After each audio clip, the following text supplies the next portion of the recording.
West Coast. Wake up, West Coast. Well, good morning, everyone. I'm Jane Clark, president of the Michigan West Coast Chamber of Commerce, and so excited to welcome so many of you today to this very special program. If you're a first timer, we're really happy you're joining us. And for those of you that have been to many of the programs in this series, welcome back.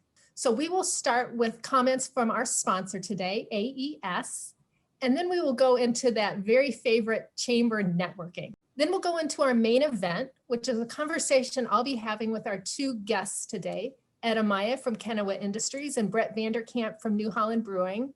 And then we'll wrap up the morning with a West Coast cash giveaway. So it'd be great to spend time with all of you this morning. And now I'm going to invite our sponsor to join me on screen.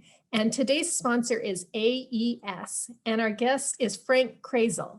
So Frank, welcome. Thank you for joining me this morning. Thanks, Jane, for having us this morning. So for a little better reference, AES is an independent power producer, meaning we are the owner and operator of renewable energy projects. So the Pullman solar project in y'all's area is specifically in Lee Township, just south of the town of Pullman. So this project is part of a portfolio of 4 projects we're planning to build in Michigan. So we plan to start construction within the next couple months, and we'll be finished with the project early next year. So our project in Lee Township is roughly a $30 million investment in construction activity alone, and we expect up to 250 workers on site during peak construction. Now, this really is just an example of our growing renewable energy industry in Michigan and the opportunities that are becoming available. So if you'd like to learn more about our project, we will be having a virtual presentation at the same time next week. The hosts have our contact information, and if you're interested, please reach out to them and they'll find a way to get a hold of us. Thank you. Well, Frank, thank you so much. That's exciting to hear about that $30 million investment in renewable energy in Pullman. So thank you for that investment in West Michigan. We appreciate everything that AES is doing. Thanks for being a guest with us today. So now we're going to go into our breakout rooms. Automatically, through the magic of Zoom, you're going to be put in a breakout room with 5 people total. So for 8 minutes, 5 people. So it's time for that breakout group. We'll see you in 8 minutes. Welcome back, everyone. So now it's time for our main event today. And it's a conversation I'm going to have about the secret sauce of employee retention. I know that's drawn a great crowd today. We have a lot of attendees who are really interested in that secret sauce of having great culture at your company and a great employee retention. And so I have 2 guests with me today, Ed Amaya of Kenowa Industries and Brett VanderKamp of New Holland Brewing. 2 visionary community members known for having great cultures at their workplace. And so we want to get some insights and inspiration from them. So our format's going to be that we're going to hear from a couple of minutes from each person, a little bit of a high-level overview of the company. And then we're going to have a conversation among the 3 of us. And I've got some questions. There have been some questions submitted in advance. And if you'd like to ask a question through the chat feature, we'll keep an eye out for that as well. So I'd like to welcome our first guest, and that's Brett VanderKamp. Many of you know Brett certainly as the CEO of New Holland Brewing. I think back, Brett, I think it's been about 25 years now that you've been in business. You're a visionary and a true entrepreneur. So tell me a little bit about the company and why you have such a great culture. Well, thank you, Jane, and thanks for having me on this morning. Super excited to be with you all. As many of you know, we started the company back in the late 90s. I was a founding partner at that time, and I'm currently the CEO of our organization. You know, many of you may not know, but beyond the pub on 8th here in West Michigan and Holland, we have the Knickerbocker in Grand Rapids, which is a 700-seat full-service restaurant as well. In addition to that, we're a top 50, this year we're a top 50 craft beer producer in the United States. We're the oldest whiskey bourbon producer in the state of Michigan. In addition to that, we do operate 2 tasting rooms now for spirits, one in Saugatuck, and we're just about to open our second one in South Haven. And we're currently working on getting another restaurant open in Battle Creek, which will be our 3rd full service restaurant. We employ 225 people. And like most people, Well, I shouldn't say most people, like a lot of people right now, we are looking to hire more, and that's a bit of a challenge right now. One of the things, Jane, that you want us to touch on is what makes us special, what makes our employee retention so strong. And, in the industry, I think we're well above average in the restaurant industry, specifically for our turnover rates, being lower. And for me, constantly go back to the touchstone of our company values and the work that we've done on our values. And we have 6 values that they're believe, engage, lead, own, act with integrity, and care. Those aren't aspirations; those are really who we are. And when you communicate those values throughout your organization, and you're constantly using them in our hiring process and in kind of our annual reviews, and we're constantly talking about how we're doing there, what that does is it really aligns our people. And it gains alignment throughout the organization. And typically when we find we're not aligned as an organization, it isn't necessarily around strategy or what we're trying to deploy. It's usually because we're out of sync with our values. We're not behaving in a way, or someone's not behaving in a way that we're asking them to behave as a team member within our organization. So I think that's really our secret sauce. It's not the glamorous strategy or maybe the company parties, but it's really being true to who we are and our behaviors and keeping our team in sync. The values are so important to an organization. We'll dive in a little deeper on that when we get into some of our conversation here. Now I'd like to introduce our second guest, Ed Amaya. Ed is majority owner of Kenowa Industries here in Holland, and just known as a great employer within the community. And Ed, tell us a little bit about your company and that secret sauce that makes you such a great culture. Well, thank you very much, Jane. Yeah, my name is Ed Amaya. I'm the majority owner of Kenowa Industries. And a little bit about Kenowa Industries. Started over 42 years ago. Family business by the DeVrieses, making the Northport nailer. It was a fishing lure. This is really where Kenowa Industries started. And now we've evolved into being a custom fabrication shop specializing in material handling solutions. So anything to deal with the racks, carts, dollies, returnable packaging, those type of items, that's what we do here at Kenowa Industries. And we're a small business. We're on the other end of the spectrum from Brett. We have about 23 employees between here and Lansing, where we have a few employees that work in a space over there for General Motors. But, I think over the years, my time here started in 2003 as a manufacturing manager. And then in 2006, became president. Throughout the years, I've become majority owner. I think the golden rule for me is just treat people as you'd want to be treated. So if we're talking about a secret sauce, I'm sitting here thinking, well, I have some advantages being the owner of making decisions and doing things off the cuff when I want. But I want to be an inspiration to people in our community that no matter what level of authority you have, whether you're a lead person or you're a supervisor, manager, director, and up the chain, that we all have that same capacity to treat others as we would want to be treated. And I believe that's been the success of Kenowa Industries, is that I believe in that rule and I act that rule out. And I'm sure we'll get into more of that here shortly.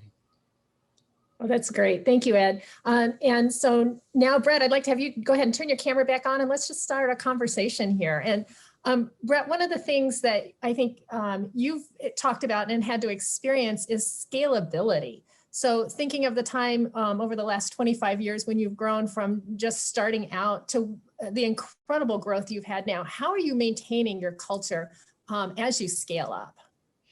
Yeah, I think the biggest, it's been a real challenge. And, probably the largest challenge we had was when we opened the Knickerbocker in Grand Rapids. There you're taking, we essentially doubled our employee base.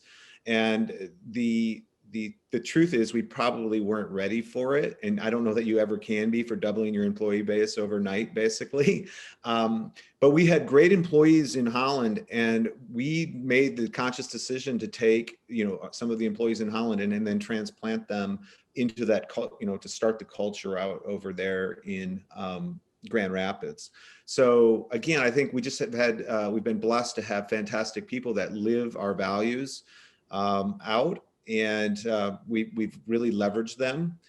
Now, though, what I would tell you is that now that we've gotten a little bit more sophisticated about it and intentional about it, this past year, we made the investment into hiring a vice president of people and culture.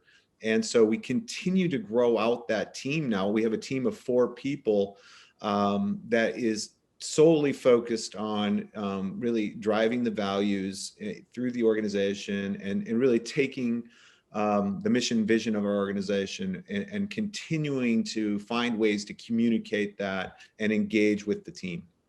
Yeah, that's great. That consistency is so important.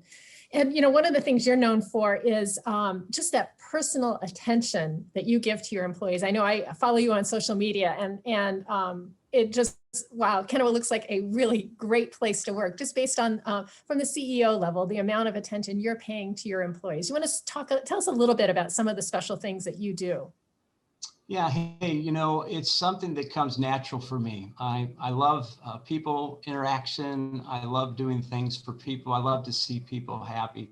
I think everything starts with our mission statement, where it says we will be a company where valuing people is priority, resulting in an environment whereby all who come in touch with it will be blessed. And so those are very strong words that are being used there, and I'm willing to put them out there because I live by them. And so some of the things that I love to do for our employees are just the spontaneous pizza parties. We end up getting donuts, or my wife will bake some goods and I'll bring them in.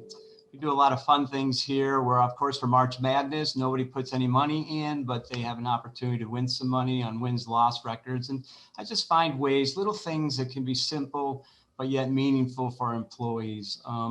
Like I had said to you, Jane, if you're going to do a segment on health and wellness, don't ask my company because we eat a lot over here.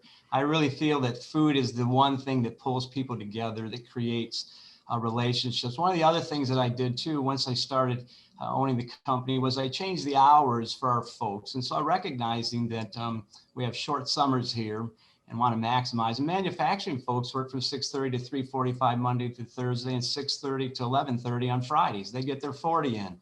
The idea behind that was that I knew that they would leave work and they would do things outside of work together, which builds relationship. And they would bring that back into the workplace. In the office, same thing, 7:30 to 4:30 and 7:30 to 2:30 on Fridays, so that they have the opportunity to get out and do things. So those simple little things that don't seem to mean a lot really do to the employee. And so those, on top of many other things that we do, I just lives to that statement where valuing somebody means that you put them first and you do everything you can to make sure that their time here at work is enjoyable. You're known for that. And Ed, somebody commented in the chat feature that they've seen the cookie spreads and they're amazing. So you certainly have November 17 is my birthday, and that's the biggest spread of the year. And so if you're ever around that time, stop by Kenowa, you'll have enough to eat. That's the day to visit. Brett, you talked about how important your values are in the culture of your organization. How do you find employees that grasp and understand your core values?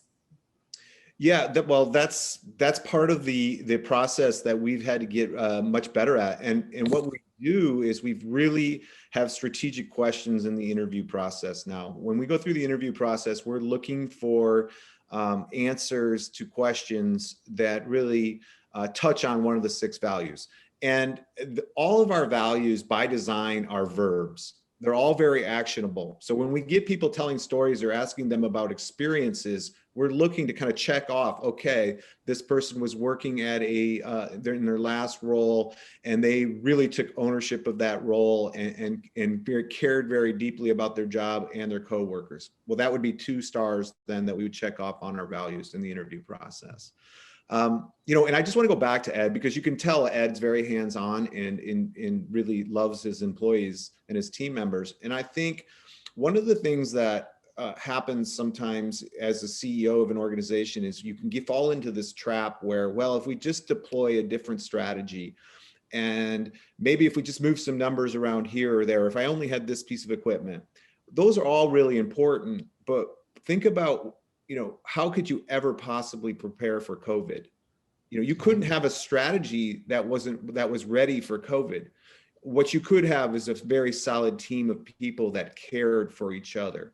And I think that's why we've been successful as we have been over the years, and certainly through COVID.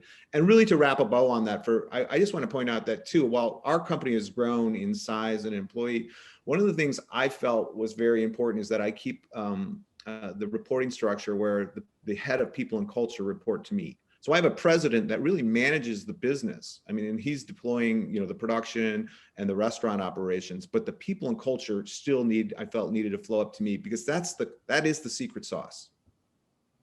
Yeah, it's somebody commented, right people, right seats. We know that, and that's what you're doing so well, is making sure you've got those key people and a vice president of people and culture. That's an impressive position and shows your commitment to what you're doing. And I know one of the areas that you focus on a lot is mentoring, and your Mentoring Mondays. Why don't you give us an inside look at what that means to your organization? Yeah, Mentoring Monday. This I started years ago. I don't even remember when, probably 10 years ago or so, where the first Monday of every month, we as a company take time out at first break at 8:30 in the morning. I will bring in donuts, milk, juice. And what we do is we honor any birthdays or anniversaries for that month. And we put postings up. These are all postings that go in the break room. And then I'll pick about 3 or 4 different positive postings that I'll have hung up there. And I'll kind of talk about one. I'll pick the one that I want to kind of speak on for about 3 minutes for that month, just to challenge the employees. And they're all about extending grace, about understanding each other. Like this month's basically stated that, we're all human. We all make decisions, we make mistakes. But every morning when we wake up, we have a new opportunity to become better than we were yesterday. And I told them, the thing that we all get right is that we wake up wanting that for ourselves, to be better today than we were yesterday. Where the problem comes is when you're not willing to extend that to your coworker. You're not willing to extend that to your family member. There's where the problem comes. They deserve the right to let their past be the past and let today become their future. And so it's those type of Mentoring Mondays that we have. And I know a lot of times I walk away and say, are they really listening? Does this really make an impact? But it's nice when I do have employees. He recently says, I have listened. And they've even changed some of their lifestyles based on those things. I'm not going to drink as much as I used to. I think it's important that I do some things differently. And I learned that from what you share. So if you don't think it's making an impact, Ed, I want you to know that it is. And so that's the type of culture that I have here. And the greatest thing that I've ever shared on a Mentoring Monday with any employee here was this one thing, that this company, Kenowa Industries, will never be a perfect company. And they said, well, why? And I say, because I work here. And I'm not perfect. I'm human. Therefore, I don't expect you to be perfect. I'd like you to perfect the way you do what you do, but I'm not asking you to be perfect because you're human. Welcome to Kenowa Industries, the non-perfect company. And that gave me goosebumps. That's what a great story. Thank you for sharing that. Brett, one of the things I have heard from folks, because you've got a lot of employees, and especially during the pandemic, communication was tough. And so you've started a video series, VanderChats. So tell us about the VanderChats. I love that. Yeah, so the VanderChats started as kind of just a fun, quick hitting, less than 2-3 minutes was the idea. As we've scaled up and we have 100+ employees in Grand Rapids now, that especially within the pandemic, the traveling back and forth has just become very minimal, and yet we've still had a lot of activity that's been going on. And so the marketing team really took a hold of this as well, and they created a whole VanderChat jingle for me that comes on, and there's some video clips of me spilling food and stuff. So it's really meant to be a lighthearted, quick hitting messaging tool, leveraging technology that I'm able to get out across the organization. When we first started, it had an open rate of about, I think, 40%. And we're getting that now open rate now on via email to people. It's up about 80%. So people are really tuning into this. And it gives people that are maybe, just imagine a server in at one of our establishments that works a night or two a week. It gives them an opportunity to see what's going on inside the brewery, say around an upgrade that we're maybe making on our canning line. And so I'll just maybe have a quick interview with somebody, show them what's going on, maybe talk about a new product that's coming out, and it keeps this connection there. And this is now becoming a launch pad for us, where I'm going to start we're building out a studio for me to have a podcast called VanderKast. So this is a platform in which I can then have, because while these are quick hitting and easily digestible, some people were asking, oh, it would have been cool if you could have done a little bit more on that. So now I can go in and do a little bit deeper dive on maybe some more serious subjects as well, health and wellness right now, mental health and such. So yeah, it's been a lot of fun, and the reactions have been great. And we even did an April Fool's spoof where I went off and chased my kite surfing dreams for a year, and it was kind of fun. People kind of believed it for a moment, and then they kind of tuned in that maybe not. So anyway, it's been a great communication tool for the team. That is great. And what I hear is how the success of your companies, both of your companies, are tied back to the success of both of you as visionary leaders that really care about your employees. One of the questions we had that came in from an audience member is just how important is the total value when it comes to recruiting and retaining? So things like what's the position, what's the salary, what's the benefit package, and of course, layering on that, what's the culture? How important do you guys think that entire package is? And when you're recruiting and retaining? Ed, I'll start with you on that one. I obviously, being a smaller business, don't necessarily have a lot that I do in that, other than saying that one of the things that we look for, number one, is the attitude. I am finding, I'm being honest, that in our industry, we primarily have welders. So you have to have a passion for wanting to do that. And I do get a lot of candidates that come in and say, it's not about the money. I just love welding. And that's a great start. But experience to me with a bad attitude means nothing. So I far rather hire somebody with the right attitude, and I can give them experience. But obviously, they say that, and money is important, and having benefits and a 401k and all that. So we do a very good job being a small business. And I've had this said to me from my wife, who works at a different employer, that she actually looks at what our insurance plan is compared to theirs, because now they're coming pretty close. And for being a small business, I've always had this proper mentality for myself. If I cannot provide the needs for employees, if I cannot give them the basic insurance needs, then I can't be in business. That's my measuring stick. If I can't take care of the people who take care of the customer, then I can't be in business. And I don't ever want to see that happen. But the idea is that, yes, it's important. It's important that there's a value there, they get paid fairly, that we offer the benefits, and that we stay competitive. Because in today's market, I mean, now you can work at some other places for $15 an hour, or before it was a $9 an hour job. You've got to stay competitive. So it's important, but I do have to be honest in saying, in my industry, primarily we hire more welders. They have a passion for doing that. And a lot of times it isn't so much about the pay. They just want to be able to burn wire. And that's what they love to do. That's great. Brett, how about your perspective on the total package, the job, the salary, the benefit, and then layering the culture on top of that? Yes, I mean, we have to be competitive. I have a saying that, it's not about the money, but it's all about the money. And, at the end of the day, we got to be within that, let's just say 90% of what the going rate is for a similar job. And I think, you can overcome it with culture and some of the perk benefits that come with working at a brewery. But, for us now, there's a lot of brewery and distilleries out there, and folks have choices. So got to stay competitive price wise. One of the other things that we have found is, we've been, maybe it's this West Michigan, and, we're quite humble, but we didn't necessarily tout all the extracurricular benefits that we have. So people and culture now have done great work for us, our team there. And we actually, and this was the first year in our annual reviews, we actually itemized all of the ancillary benefits that people get, and then put dollar values to them. And my own experience doing a couple reviews, people were quite surprised at, it was an added maybe 10 to 15% of monetary compensation that we were never highlighting before.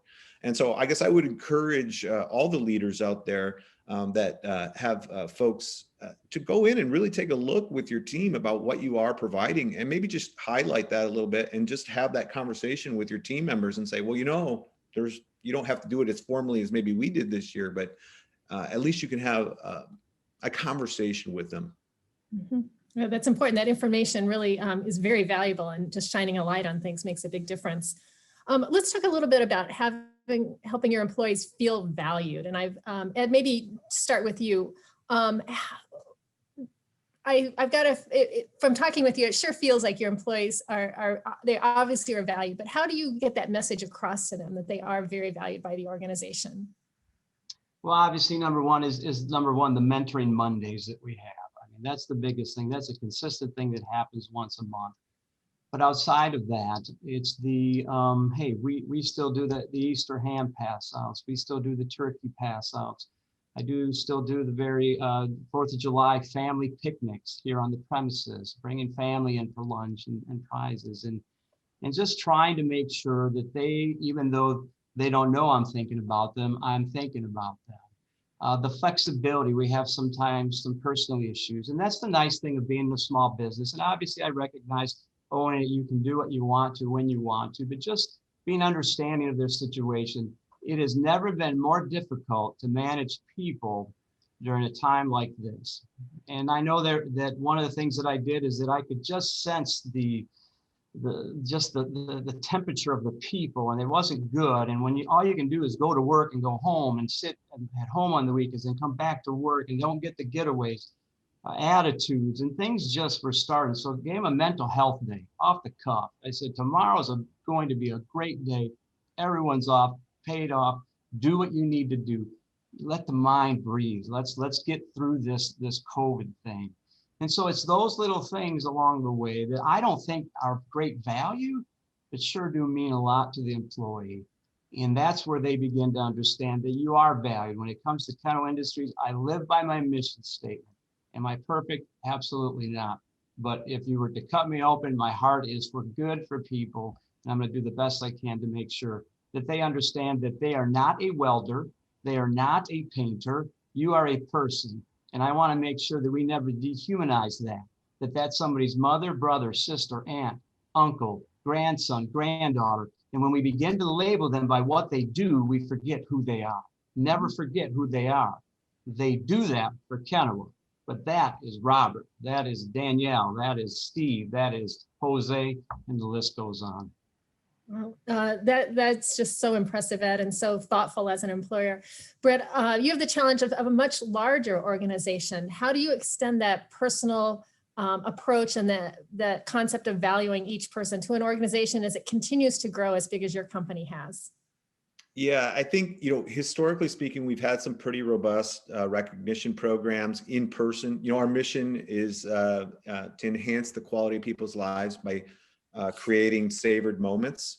And for us, we need to start with our team in creating those moments. And certainly that COVID has put a little bit of a pinch on us when we can't get together. But prior to that, we actually have sabbaticals that we give for every 7 years, where you can add on a couple weeks to an existing vacation. And what you do with that time is your time. Much like Ed, we came up with a great idea, I thought, this past year, to tack on a New Holland holiday onto an end of a holiday weekend. So we gave a Monday off or a Tuesday off on top of a long weekend, and that seemed to go over really well as too. So we do a lot of those things. During the pandemic, we've had to do virtual happy hours and bring people together. We've really enhanced our wellness program through Pine Rest now, and just tried to have, it's been challenging. It's been really challenging, but we've done little things. We had an employee recognition drive-through event, where if you had your anniversary at a certain time, we set up and we had signs, and we were out there kind of cheering people on and handed them their recognition.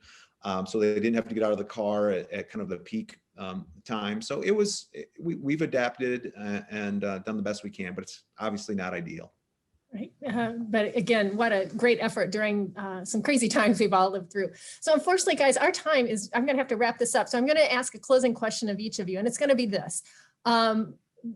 What's the one main takeaway you want folks to go home tonight and at the dinner table say, wow, I learned a really cool thing about employee retention and company culture today from both Kenowa Industries and New Holland Brewing? So Ed, you get to go first. What's that main takeaway? the one takeaway is a word that I call or say is Payga, P-A-Y-G-A. People are your greatest assets. It's not that you own them, it's that you owe them. And so that is something that I've lived by here and I've shared with my folks here. And the bottom line is this: when it comes to titles like mine and managers and such, that allows people internally and externally to know the level of authority you have in making certain decisions. So if you want to sell me a building, you don't talk to my design manager, talk to the CEO. But beyond that, it means nothing. We're all here, we're all equal. And what I have realized is that people just want to feel appreciated. And that means that you're willing to be approachable and you're willing to let them know, don't introduce me as the guy you work for in the corner office. We work together. I don't like having people say that they work for me. You work with me, and we work for the common goal of the customer. So Payga, people are your greatest assets. Payga, I'm going to be thinking about that the rest of the day. Thank you. And Brett, how about you? Final wrap-up thoughts. Yeah, 2020 was obviously a challenging year for all of us, but there were some real opportunities in there for us. One of those opportunities for us was the first year we submitted to the Best and Brightest Award. And not only did we win West Michigan, but we also won the national award for that. And I'm super proud of our team for that. And but what was more important than just winning the award, what it gave us was an opportunity to get incredible feedback from our team members. And even though we won the award, we still have work to do. And communication still came up as an opportunity for us. So we took that award and we were able to go back in and we had more in-depth conversations with our team members, 60 of them, in fact, and got great feedback about how we can continue to improve and become better. And I think, as cliche as that may sound, it is absolutely true that it's amazing to me that we won the award and I'm super proud of it, but I look at the gaps that we still have, the work that we have to do, and we can continue to get better. And that's exciting to me because that's what it's all about, getting better. Right. Take a great company and make it even better. Very inspiring words. Thanks, guys. Ed Amaya, Brett VanderKamp, for being with us today. I wish we could continue this conversation. Just appreciate everything you do in our community and for your insightful leadership. I also want to say congratulations to today's West Coast Cash sponsor. That's going to be Ben Charlick from Tyson Foods. So Ben, congratulations. Somebody from the chamber staff will reach out to you today with your West Coast Cash. Spend local. And for anyone else in the audience that's interested, just go to our website where you can purchase West Coast Cash. And finally, next month in May, instead of our regular Wake Up West Coast coffee break, we're going to do a special leadership live program. So that's going to be on Friday, May 14th at 11 a.m. Going to be live streamed from Engedi Church. Our topic is becoming a remarkable leader. We're going to welcome Dr. Randy Ross for this presentation. So I really hope you will be there. We'll put the registration link in today's chat feature so that you can go ahead and sign up for that program. So that's a wrap from today's Wake Up West Coast coffee break. I've been here live from our chamber studio, and we'll see you soon. Wake up, West Coast. Wake up, West Coast. Make it a great week.